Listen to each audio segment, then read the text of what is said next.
Meus irmãos, eu quero convidá-los a abrirem então comigo suas Bíblias no Evangelho de Marcos, capítulo 6 do Evangelho de Marcos. Nós vamos dar continuidade à nossa série de sermões nesse Evangelho. Evangelho de Marcos, nós vamos ler do verso 45 até o verso 56, Evangelho de Marcos.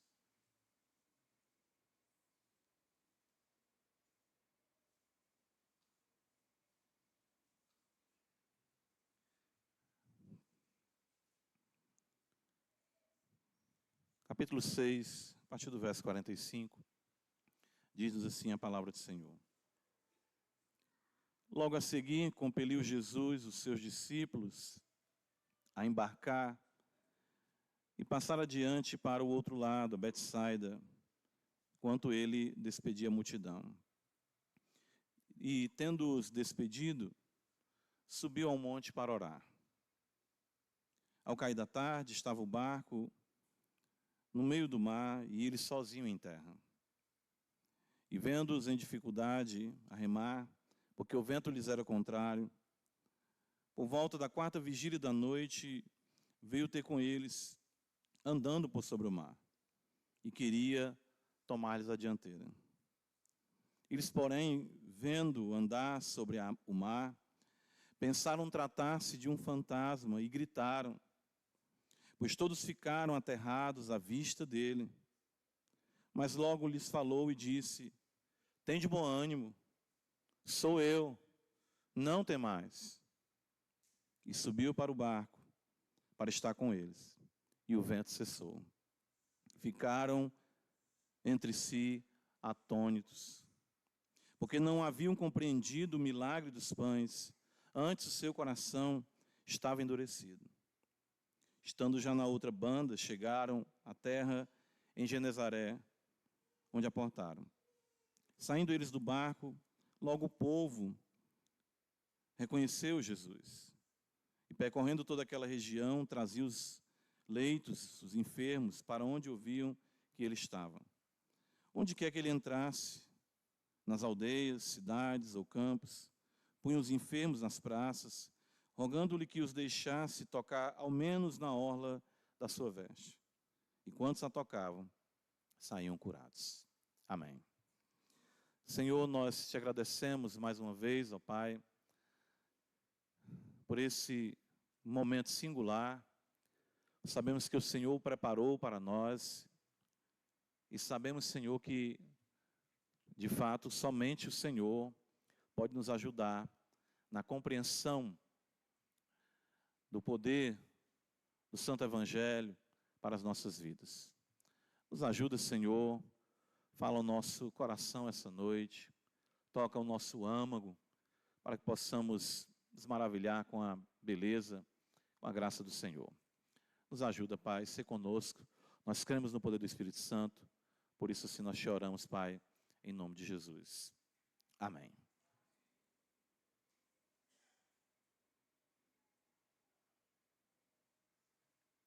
Não sei se só um pouquinho da captação do som, estou achando um pouco baixo para mim, não sei se para os irmãos. Meus irmãos, nós prosseguimos então aqui no relato de Marcos e observamos que a sua intenção, ou seja, a intenção do evangelista, é continuar destacando a singularidade e a divindade de nosso Senhor e Salvador Jesus Cristo. Lembra que desde capítulo de número 4, essa pergunta ainda ecoa, né? No final do capítulo 4, no contexto também da primeira tempestade registrada por Marcos, os discípulos, ao ver o Senhor, o seu domínio sobre as forças da natureza, eles perguntam quem é este que até o vento e o mar lhe obedecem. Claro, Marcos vem desenvolvendo, né, depois daquele contexto mais de contradição, no sentido de oposição das autoridades religiosas, ele vem se empenhando, evangelista, em demonstrar isso para nós. Isso é tão interessante na narrativa do evangelista, que no versículo 52, ele vai dizer que eles não tinham ainda compreendido. Compreendido o quê? Não é? Então é interessante isso. Ele fala, a questão da multiplicação dos pães e dos peixes. Eles ainda não tinham entendido quem era Jesus. Então isso é algo que ainda demora, né? Leva um tempo para que de fato os discípulos se apercebam da singularidade do Mestre. E isso também Marcos, claro, escreve, porque isso também é um fato conosco. De nós entendermos, enxergarmos a divindade de nosso Senhor e Salvador Jesus Cristo.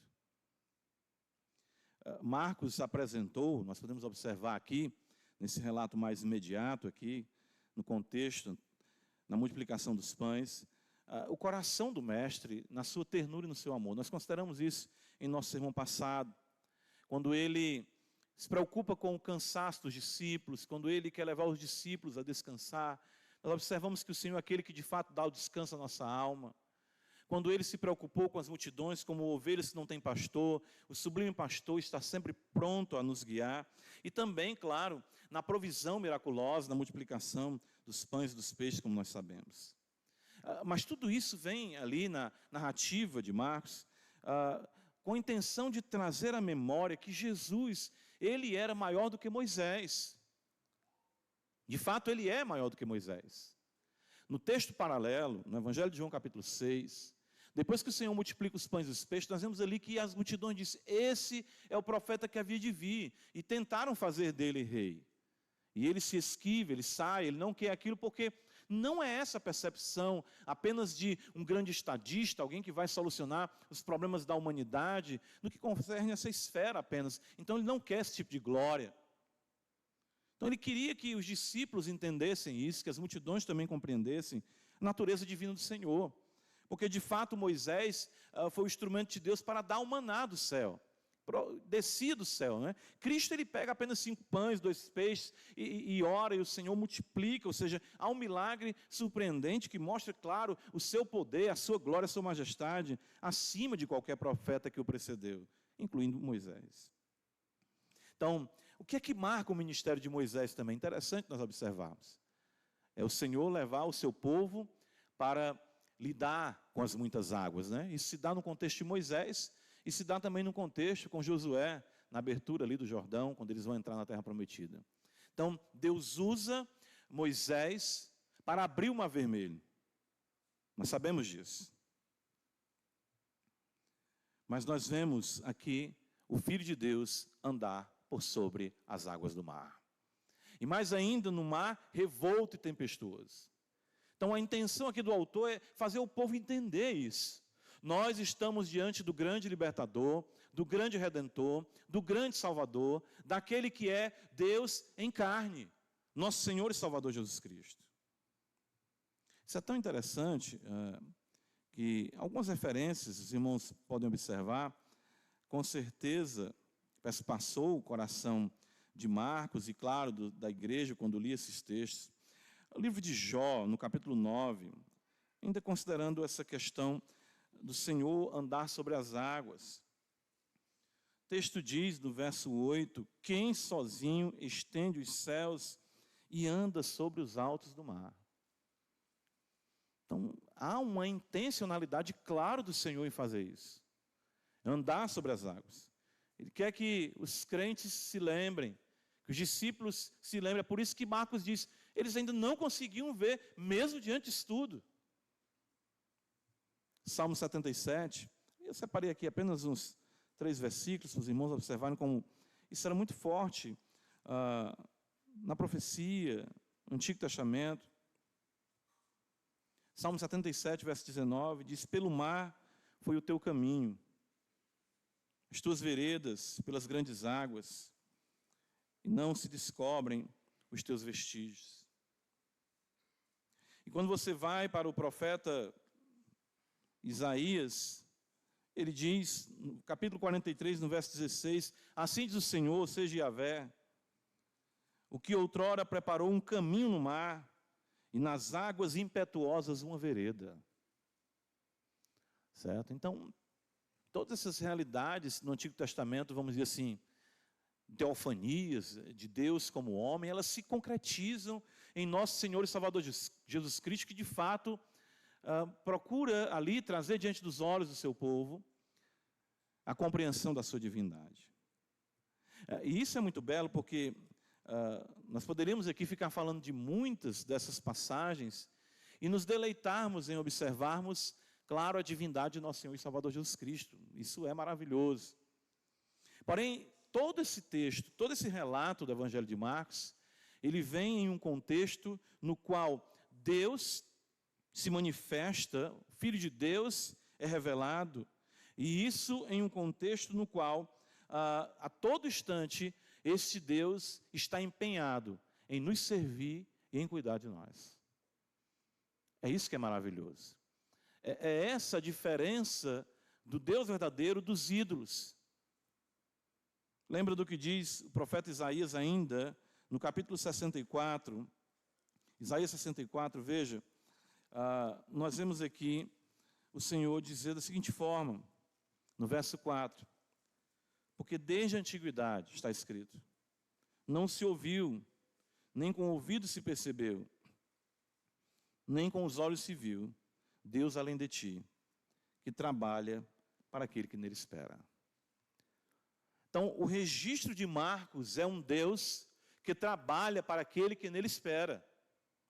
E isso é constatado no milagre da multiplicação dos pães, em outros contextos, as curas, como nós vemos aqui também, e até mesmo nesse momento de agonia, que mais uma vez se apresenta aqui nos discípulos enfrentando a tempestade. Então, eu quero que nós compreendamos isso, trazendo nessa passagem algumas aplicações desse cuidado divino para conosco, na manifestação do Filho de Deus e no serviço do Deus que serve com amor e cuida do seu povo, cuida da sua igreja, cuida nas suas maiores dificuldades, nos seus maiores momentos de aflição. Esse acontecimento de fato, lendo, comparando, vendo mensagens dos reformadores nesse texto, é muito interessante porque na sua maioria, 99%, e mesmo aqueles que assinam o caminho, sempre fazem a aplicação de que nós temos aqui uma parábola real da vida cristã. É um fato, isso aconteceu, mas aqui está cheio de lições encorajadoras, de consolo, de fortaleza, do Deus amado que cuida de nós, mesmo em nossos momentos de aflição.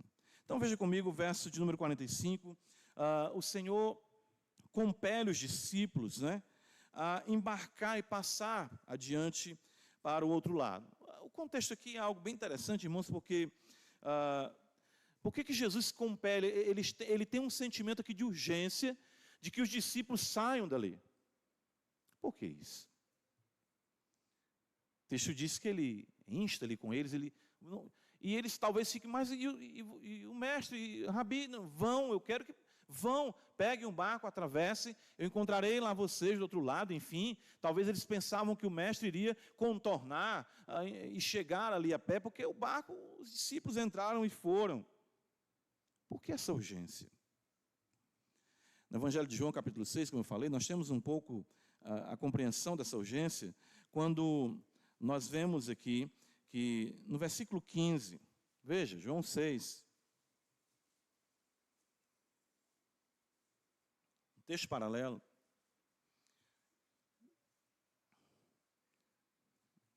A partir do versículo 4, vendo, pois, os homens o sinal que Jesus fizera, disseram, este é verdadeiramente o profeta que devia vir ao mundo. Sabendo, pois, Jesus que estavam para virem, com o intuito de arrebatá-lo para o proclamarem rei, retirou-se novamente sozinho para o monte. Então, quando ele se retira para o monte, ele já tem encaminhado os discípulos, porque ele não quer que os discípulos comunguem dessa visão. Ele quer que os discípulos compreendam quem ele é. E aqui eu vejo como nós somos instados, compelidos pelo Mestre, a trilharmos caminhos que nós muitas vezes não compreendemos, e nos quais muitas vezes nós nos encontraremos sozinhos. Mas havia um propósito nisso tudo. Ou seja, Ele é quem define nossa vida, Ele é quem estabelece a meta, e tudo isso está acontecendo de modo a nos guardar dos perigos deste mundo, da compreensão equivocada de quem Ele é. Isso é maravilhoso porque isso não faz sentido. O Senhor vai ficar sozinho com a multidão. De repente eles podem, enfim, vir para cima do Senhor, esgotar o Senhor. Como é que o Senhor vai? Vão, entrem no barco, prossigam no caminho, façam o que eu estou dizendo. O objetivo do Senhor, claro, ele sabia de tudo que ia acontecer, né? Claro. Ele já tinha ali estabelecido como haveria de agir, com esse sinal maravilhoso que, mais uma vez, haveria de testificar da sua divindade. Mas o que é maravilhoso aqui é que os discípulos obedecem, mesmo sem entender, e eu creio que isso se aplica muito à nossa realidade.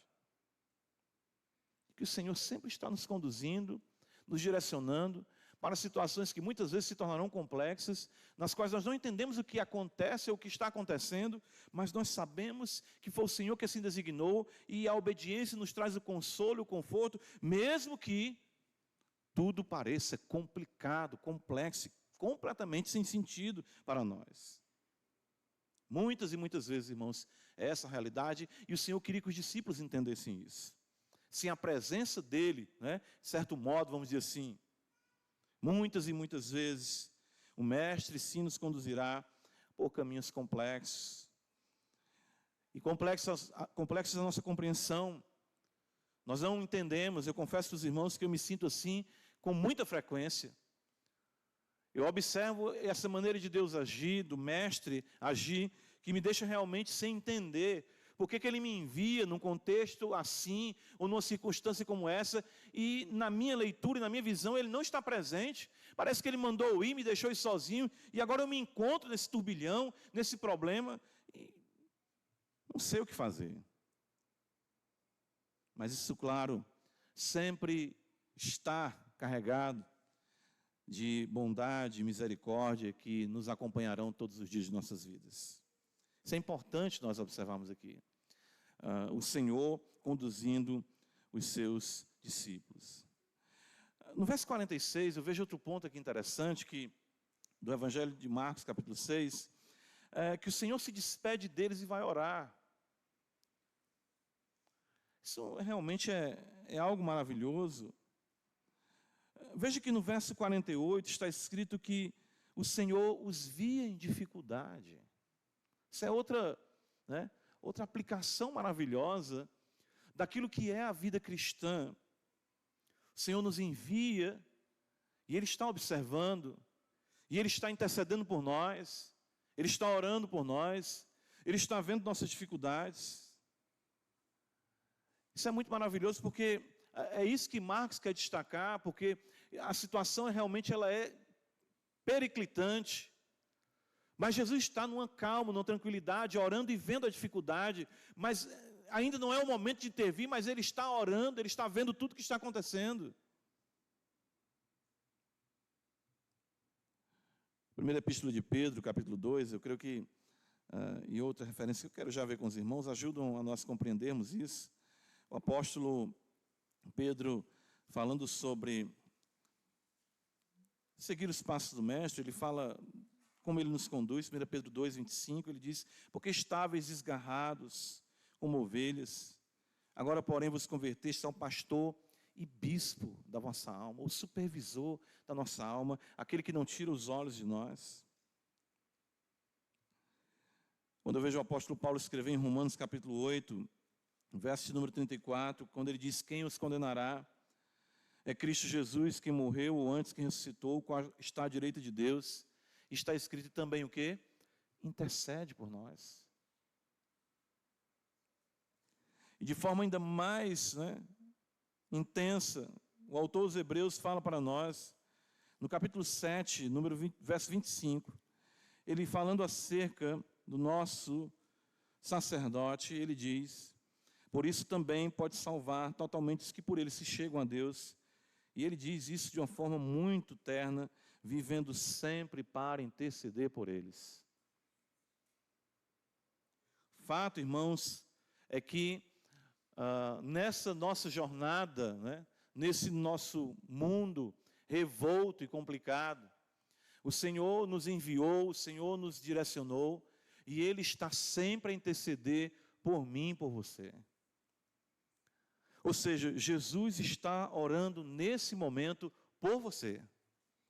Jesus está nesse momento vendo toda a realidade que você está enfrentando, sejam as dificuldades internas no seu coração, sejam as dúvidas, incredulidades, sejam as lutas no seu lar, seja o que você está enfrentando na sua casa, na igreja, no seu trabalho, seja o que for. O Senhor está olhando, o Senhor está vendo a dificuldade, Ele está orando, está intercedendo por nós. Ele se compadece de nossa fraqueza. Marcos quer mostrar para nós que Ele é Deus, mas Ele é Deus que se importa, Ele é Deus que serve, Ele é Deus que está atento aos seus, embora naquele momento pareça que Ele não está atento, Ele está ausente, Ele não está no barco, mas Ele sim está cuidando de nós.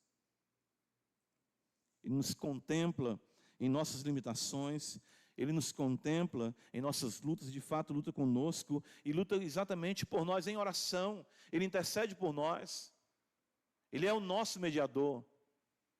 Então a beleza disso, nós conseguimos pensar aqui dos discípulos ali, sofrendo naquela tempestade mais uma vez, e o Senhor placidamente, tranquilamente, mas com seu coração ali colocado nos discípulos, orando por eles, e esperando um momento claro, designado pelo Pai, para intervir de forma maravilhosa. Volta comigo para Marcos 6, nesse Deus em carne que nos serve, como nós vimos o profeta Isaías dizer, Ele continua cuidando de nós, mas isso de forma nenhuma significa que nós não teremos que enfrentar as dificuldades neste mar revolto. Veja, no verso 47 está escrito: ao cair da tarde, estava o barco no meio do mar e ele sozinho em terra. E vendo-os em dificuldade a remar, porque o vento lhes era contrário, por volta da 4ª vigília da noite, veio ter com eles, andando por sobre o mar, e queria tomar-lhes a dianteira. Deixa eu trazer algumas informações interessantes aqui para os irmãos. O cair da tarde, né, quando ele fala de 4ª vigília, Marcos aqui está se referindo às vigílias romanas, que eram 4 vigílias que eles contavam das 6 horas, às 18 horas até as 6 horas da manhã. A 4ª vigília, na qual Cristo vem em socorro dos discípulos, é entre 3 e 6 horas da manhã. Isso significa que eles, ao cair da tarde, estavam já no mar e chegaram ali nas proximidades do meio do mar, mas não conseguiram progredir mais. Lutaram por horas a fio, remando constantemente, mesmo com a perícia que tinham, alguns ali, como pescadores, como nós bem sabemos, e nada dava certo. Eles não conseguiam se mover, tinham avançado 5 ou 6 quilômetros. Outro evangelista vai dizer que eles avançaram alguns estádios que correspondem à nossa medida, ou seja, hoje, 5, 6 quilômetros. Mas não conseguiam chegar, não conseguiam avançar para o destino ao qual o Mestre havia designado para eles. Eu pergunto, não é assim de fato a nossa vida? Não é assim de fato que nós nos encontramos? Em um mundo que sempre nos é contrário, em um vento que bate sempre de frente com a nossa jornada, com a nossa caminhada, e impede o nosso progresso na fé, e de fato parece que nós não estamos avançando em nada. Intermitentemente, irmãos, nós estaremos enfrentando tribulações. É interessante porque Marcos registra a tempestade na qual Cristo está no barco, no capítulo 4, e ele mais uma vez mostra outra tempestade, mas dessa feita Cristo não está no barco. E isso nos vem como lição também, de que nós estaremos sempre lidando com as intempéries da nossa vida cristã. Sempre. As tempestades vêm, passam, mas nunca deixam de existir nesse mar revolto, nesse mundo no qual nós estamos. Nossas habilidades, elas se esgotam ante as aflições e as maldições inerentes a essa vida. Deus sabe disso. Eu acredito que às vezes não, muitas vezes nós projetamos em Deus a realidade inflexível. Nós projetamos um Deus implacável e que parece que não se compadece, diferente do que nós vemos aqui. Cristo no monte orando e ele vendo os discípulos em dificuldade. Ele estava vendo, ali do monte ele observava tudo o que estava acontecendo. Nosso remar, nosso lutar, nosso debater nunca será suficiente, ainda que seja necessário. Não devemos desistir. Mas o que o texto aqui, a beleza que nos mostra, é que nada que nós consigamos fazer de fato nos levará ao porto seguro, se não for o Senhor intervindo em nosso favor. Interessante que, veja, no relato do Evangelho ainda, o Senhor, Ele quer tomar a dianteira. E aqui é algo interessante, porque isso até mesmo tem o seu paralelo no Antigo Testamento, quando o Senhor disse que vai com o povo, mas que o anjo, ele não iria estar presente com o povo. Moisés, não. Se o Senhor não for à frente, nós não iremos.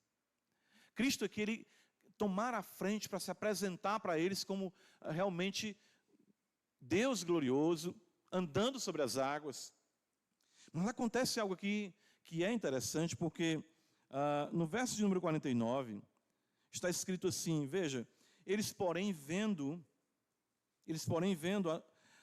andar sobre o mar, pensaram tratar-se de um fantasma e gritaram.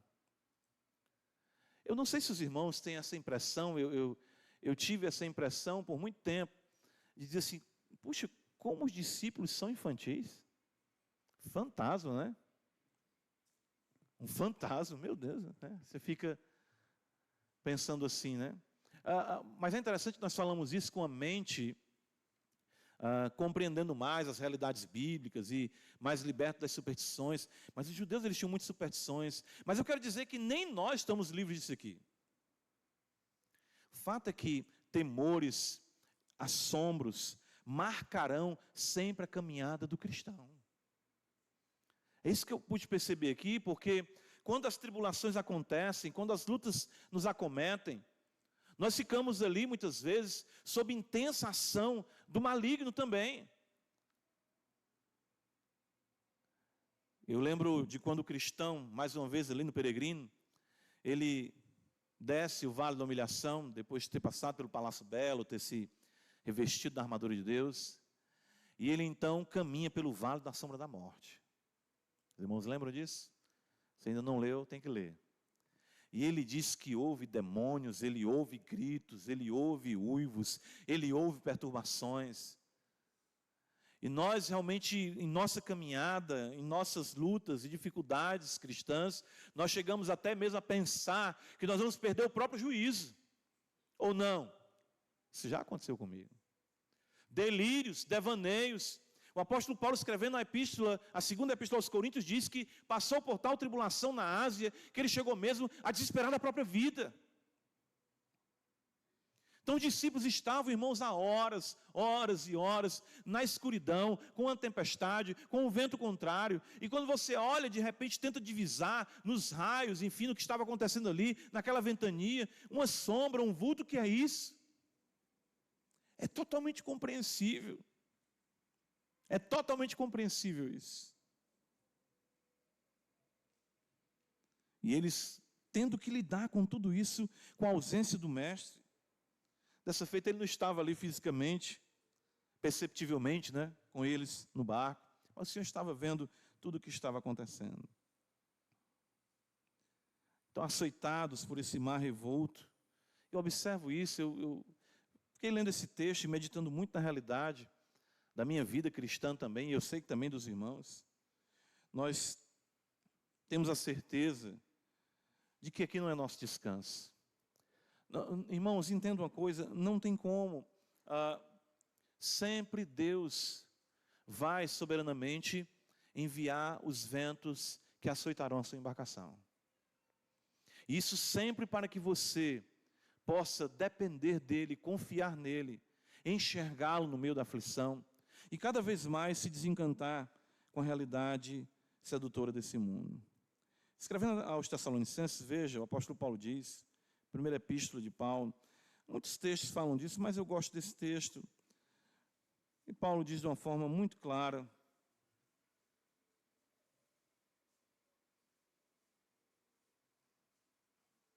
Primeira Tessalonicenses, capítulo 3.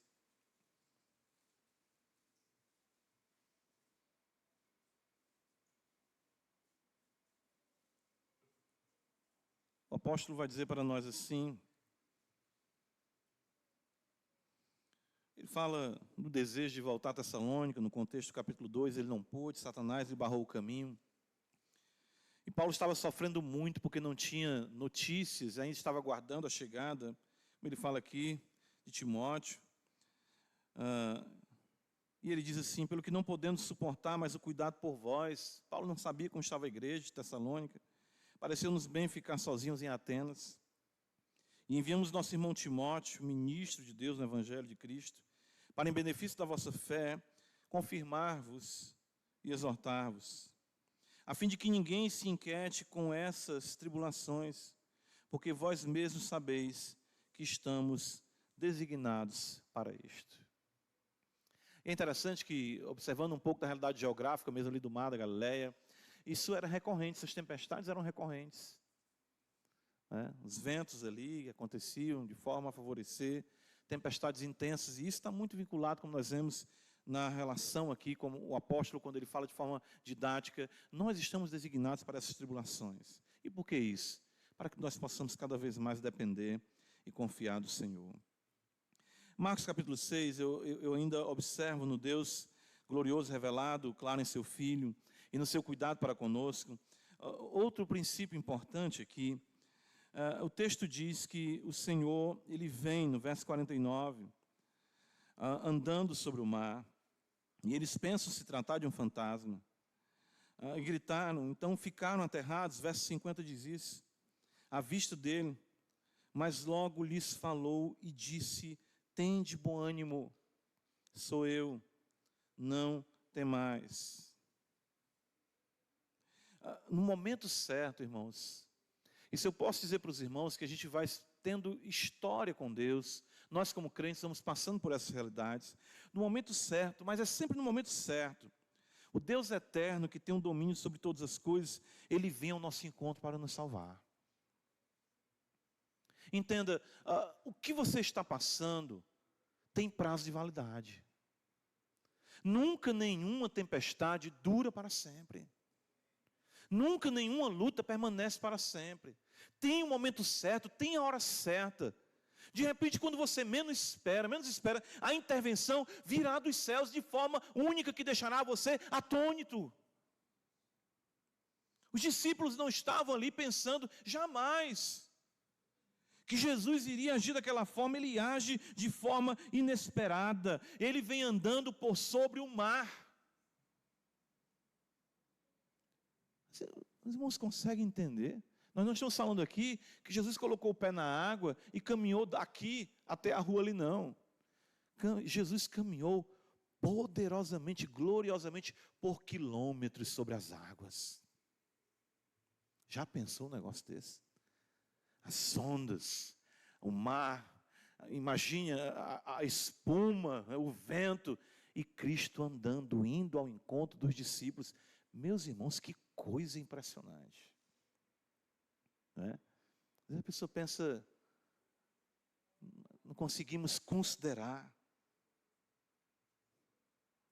E como o Senhor faz, né? Interessante que o Senhor se aproxima deles e eles já estão desanimados. A primeira coisa que o Senhor diz é: tende bom ânimo. Vamos lá. Ainda tem um restante aí para a gente continuar. Vai dar certo. E ele diz: sou eu. Porque de fato nós sabemos que somente a presença do Senhor conforta o nosso coração. Não é isso? Ele nem de imediato ali, ou seja, o vento, né, está ainda muito forte, as ondas, mas o que é mais importante aqui, o que eu observo, é a voz de Cristo no coração dos discípulos. O que é mais importante para nós é isso. É a voz de Cristo chegando para nós e acalmando os nossos corações. No relato paralelo, apenas Mateus registra Pedro ali, né, pedindo para o encontro do mestre. Mas Marcos aqui quer destacar o fato de que Jesus chega e ele resolve aquele terror, aquele pânico, falando aos discípulos: sou eu. E eu gostei quando um certo comentarista disse assim: para os discípulos era mais uma questão de percepção de quem ele era. Mas o autor, com certeza, usando essa expressão, quer nos trazer à memória que é o próprio Deus dizendo: eu sou eu. Expressão utilizada Em Êxodo 3, quando o Senhor se revela a Moisés, né, eu sou o que sou, não é? O Senhor Deus Todo-Poderoso. E Ele diz, não temais. Ele nos consola sempre pela sua palavra, Ele nos assegura da sua presença pela sua palavra. E de fato, quando isso acontece, nós ficamos, como diz o Salmo 126, da seguinte forma. Olha o que está escrito no Salmo 126. Quando o Senhor restaurou a sorte de Sião, ficamos como quem sonha. A nossa boca se encheu de riso e a nossa língua de júbilo. Então entre as nações se dizia, grandes coisas fez o Senhor, tem o Senhor feito por eles. Com efeito, grandes coisas fez o Senhor por nós, por isso estamos alegres. Irmãos, quando Deus restaura a sorte do seu povo, quando Deus restaura a sorte dos seus fiéis, quando Deus visita, e você sabe disso, você vai ficar, de certo modo, atônito. É verdade isso. Aconteceu. O Senhor ouviu minha oração. O Senhor respondeu. Nós vamos ficar com um riso nos lábios, vamos ficar tomados. E muitas vezes dizer, meu Deus, como é que pode isso? Eu não esperava que fosse dessa forma. E eu falei aqui outra vez, o Senhor nos abençoe de tal forma, ficamos até envergonhados pela murmuração, pela reclamação, pelo descontentamento. Fato, irmãos, é que nunca, jamais o Senhor nos abandonará. Nossos nomes, como diz o profeta, estão escritos em suas mãos. Suas ternas misericórdias movem as suas entranhas em amor pelo seu povo que sofre nesse mundo mal. Eu creio que nós precisamos trazer isso à memória do que nós enfrentamos em nossa caminhada cristã. Marcos capítulo 6, no restante do texto, eu vejo aqui ainda outra realidade maravilhosa, né? Veja que está escrito a partir do verso 50, que todos ficaram aterrados à vista dele. Ele falou então, tem de bom ânimo, sou eu, não tem mais. No verso 51 fala que ele subiu para o barco para estar com eles e o vento cessou. Ficaram entre si atônitos. No Evangelho de João, também consenso entre muitos comentaristas, que acontece além do milagre da bonança, o milagre do destino alcançado de forma súbita. Está escrito no verso de número 20, veja João 6, 20, Jesus falou, sou eu, não tem mais. E no verso 21 diz, então eles de bom grado receberam e logo o barco chegou ao seu destino. Lembra que o relato diz que eles estavam no meio do mar. Então, alguns creem e Cristo calma tudo aquilo e os leva imediatamente ao porto seguro, vamos dizer assim, para que possam ter tranquilidade. E isso mostra o cuidado do Mestre em conduzir nossas vidas e em se compadecer da nossa miséria. E eu observo isso aqui em dois momentos. Primeiro, no verso 52 diz que eles não haviam compreendido. A nota aqui, claro, é a nota de Marcos, destacando que essa inquietude no coração dos discípulos, ela estava atrelada a uma limitação que ainda lhes era inerente, podemos dizer assim. Veja, ele fala, porque não haviam compreendido o milagre dos pães, antes o seu coração estava endurecido. Quer dizer, é algo aqui muito importante nós compreendermos. Que nós sempre teremos que lidar com a dureza de coração do lado de cada eternidade. O verso 52 mostra isso para nós. Os irmãos lembram que isso acontece não apenas uma vez, quando os discípulos vêm discutindo no caminho sobre quem é o maior, e Jesus fala, vocês ainda não entenderam.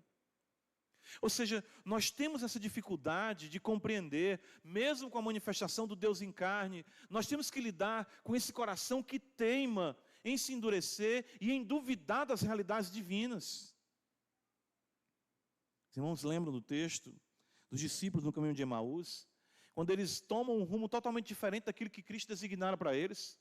E o Senhor se apresenta no meio deles e disse: ó nécios e tardos de coração, para crer em tudo que os profetas disseram. Não é que eles não eram crentes, é porque nós demoramos a sentir o peso das verdades divinas. Nós demoramos a entender a magnitude, a sublimidade de quem Cristo é. E Marcos registra isso. Ele nos conduz, irmãos, Cristo nos conduz, e Cristo está conosco, e Cristo nos libertará de todas as tribulações, como Paulo diz, que teve muitas tribulações, mas o Senhor o livrou de todas, apesar da dureza do nosso coração. Isso não é algo que Cristo, Ele não saiba.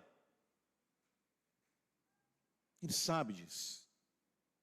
Essa dureza aqui não é sinônimo de incredulidade, como no contexto dos fariseus que experimentavam, provavam, de forma maliciosa, não.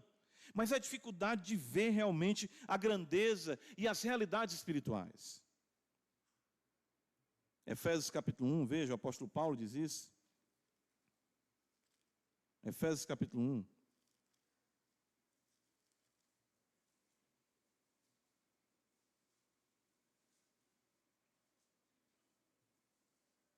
O texto nos diz, o apóstolo Paulo, a partir do verso 15, depois de trazer uma declaração, um registro maravilhoso da ação divina, da Trindade, o Pai, o Filho e o Espírito em nossa eleição, tudo para a glória do Deus Pai em Jesus Cristo, no Espírito Santo, que é sublime, é algo realmente, essa perícope aqui de Paulo, ela é única na língua grega também.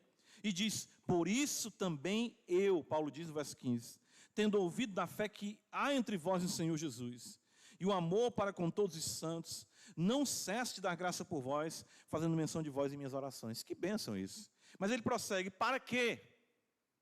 O Deus de nosso Senhor Jesus Cristo, o Pai da glória, vos conceda espírito de sabedoria e de revelação no pleno conhecimento dele. Verso 18: iluminados os olhos do vosso coração, para saberdes qual a esperança do seu chamamento, a riqueza da sua glória, da herança nos santos, e qual a suprema grandeza do seu poder para com os que cremos. Percebam, os efésios recebem um registro sublime da grandiosidade do Pai, na eleição, no seu Filho, no poder do Espírito Santo.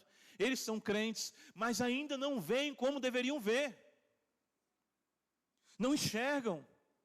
E Paulo diz: eu oro para que vocês consigam enxergar com os olhos do coração, coisa que os discípulos não estavam também enxergando ali, mesmo vendo Cristo andando sobre as águas. E ele diz para que eles possam, veja como é importante isso, saber qual a esperança do seu chamamento. Eu pergunto para os irmãos, nós que estamos aqui essa noite, a esperança da glória arde intensamente em seu peito? As realidades invisíveis, daquilo que Paulo fala em Colossenses capítulo 3, pensai nas coisas do alto, buscar as coisas do alto, você se vê tomado de encanto pela glória da herança que está reservada para você? Algumas vezes, nos fragmentos, não é verdade? Você corre tanto com as coisas da vida, você está tão ocupado com as metas, com, enfim, tudo aquilo que significa realmente a sua responsabilidade, os seus sonhos, aqui debaixo do sol. Quantos de nós conseguimos enxergar a esperança da glória? E Paulo ainda fala mais, veja, ele fala da riqueza da glória, da herança nos santos. Eu falei sobre isso, da comunhão com Cristo. Nós não temos ideia do tesouro que nós temos em Cristo Jesus. Nós temos lampejos. Isso, claro, nosso desejo é que se acentue mais. Por isso que Paulo ora pelos Efésios. E claro, também essa oração é para nós, por nós. E ele diz: com a suprema grandeza do seu poder para com os que cremos. O que Paulo está dizendo é: o poder de Deus, a onipotência divina está sobre vocês. Deus está empenhado na suprema grandeza do seu poder em levá-los à glória. Vocês conseguem ver isso? Pastor, eu vejo muito pouco. Essa realidade teremos que lidar do lado de cada eternidade, enquanto aqui vivermos. Interessante isso. Porém, irmãos, há um consolo para nós, né? Você sou pastor. Mas então não seria da minha parte hipocrisia? Talvez você diga, eu não consigo enxergar, eu queria enxergar mais. Eu lembro de uma história que eu li há muito tempo, eu acredito que foi na biografia de John Wesley, que John Wesley, ele em uma das viagens aqui para a realidade continente americano, né? Você vinha da Europa, Estados Unidos, enfrentou tempestades como essa, enfrentou, e ele disse que quando aconteceu uma tempestade como essa, os moráveis estavam no barco cantando, e ele morrendo de medo, desesperado, né? E ele disse, meu Deus, eles estão confiantes, estão cantando, e eu estou aqui morrendo de medo. Diz que ele chegou para um desses moráveis e disse assim, por que eu não sinto como vocês sentem? Por que eu não vejo como vocês sentem? Por que eu não vejo como vocês veem? Eu queria sentir, eu queria ter isso. E ele disse que aquele irmão falou para ele, mais experiente, embora você ainda não sinta, pregue até que você sinta. Não era que John Wesley não fosse crente, mas a dureza do nosso coração impede de nós enxergarmos a grandeza do Evangelho. Mesmo uma vez alcançado por eles, temos tido vislumbres dessa glória, mas nós sempre temos que lidar com isso. E um conselho que eu lhe dou aqui, irmão, é muito importante você considerar isso. Chegará momentos em sua vida em que você vai duvidar de tudo o que concerne ao Evangelho.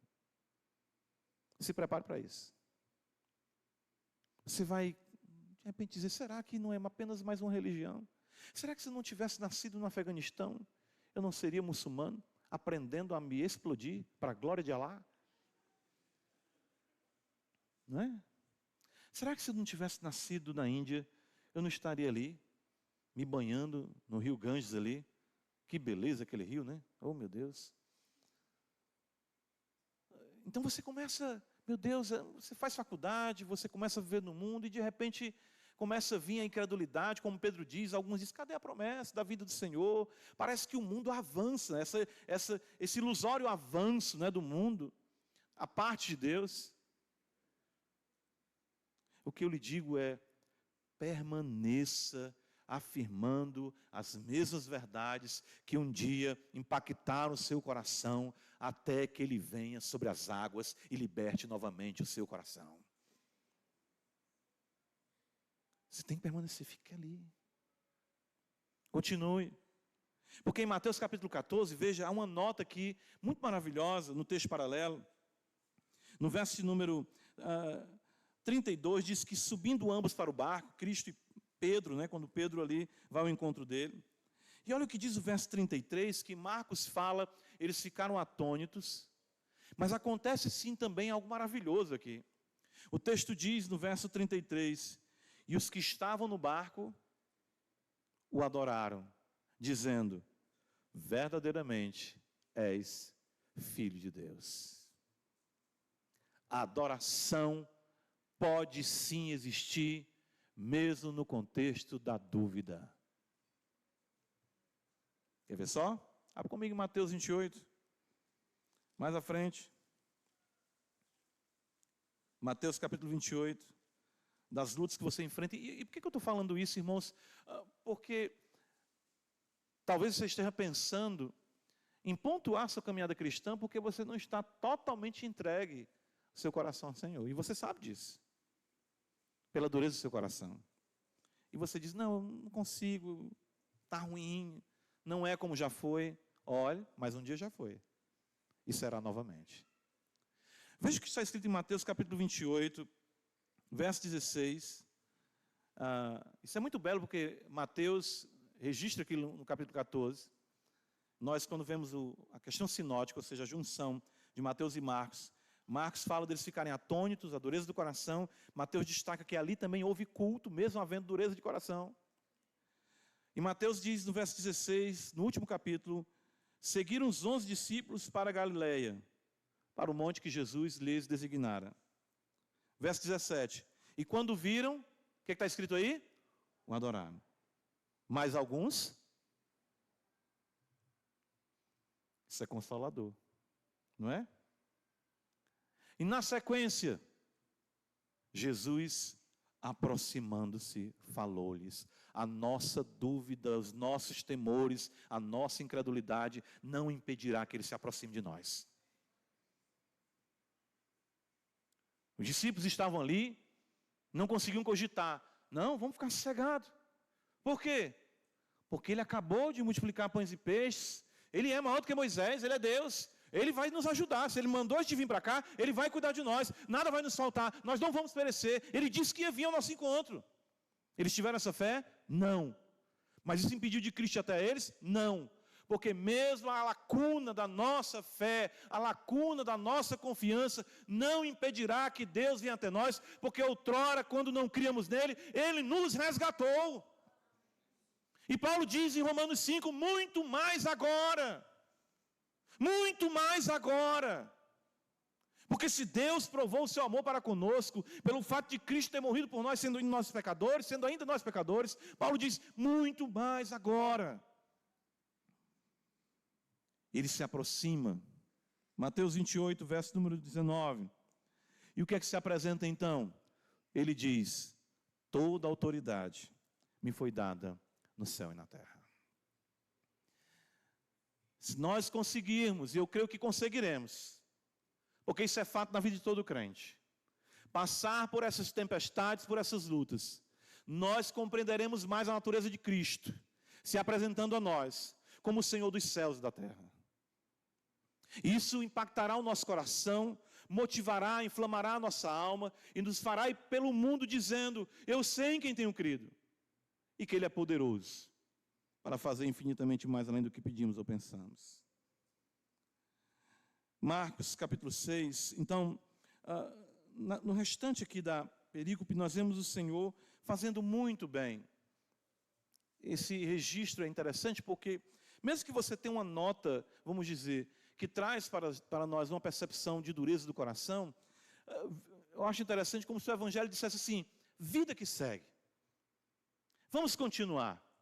Continuar o quê? Vamos para o outro lado, vamos chegar lá, e Cristo continuou fazendo bem. Verso 53, 56 mostra isso.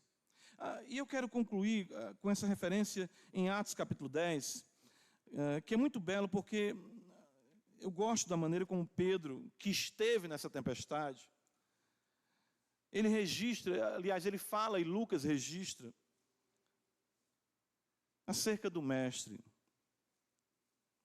Ele diz, a partir do verso 37 de Atos 10, vós conheceis a palavra que se divulgou por toda a Judéia, tendo começado desde a Galileia, depois do batismo que João pregou.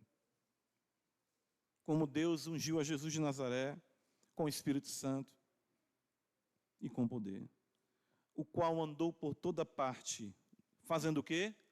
O bem, curando a todos os oprimidos do diabo, porque Deus era com ele. Louvado seja o Senhor, que jamais nos fará o bem na medida da nossa fidelidade. Louvado seja Deus por isso. Amém? Paulo diz, se nós formos infiéis, ele permanece o quê? Fiel, porque ele não pode negar-se a si mesmo. Isso é muito bom, isso do Evangelho é tão bom que a gente diz, é bom demais para ser verdade, eu não acredito nisso não. Mas é isso. Deus sempre nos abençoará na medida da sua misericórdia. E nunca em proporção da nossa fidelidade, porque se assim fosse, ninguém subsistiria na sua presença. Ninguém. Coração endurecido, louvado seja Deus. Fraquinho, Senhor, mas eu sei que tu é Deus, seus céus e a terra, não tem como negar. E o Senhor, vou abençoar esse cabo aí, está perseverando, vou abençoar ela, vou deixar uma bênção para a vida dele. Né? Como diz até o profeta, quem sabe o Senhor se compadeça de nós e não deixa uma bênção após si para nós. Irmãos, Jesus Cristo, Ele é Deus em carne. Marcos demonstra isso claramente em sua narrativa. E o que é mais glorioso é que a sua divindade é demonstrada em nosso socorro. Eu gosto demais disso. Ou seja, não temos aqui uma demonstração fria e distante de um Deus que nós começamos a conjecturar, especular, olha o que ele fez isso, sua onipotência. Não é isso, não é uma coisa fria, mas é Deus vindo em nosso auxílio.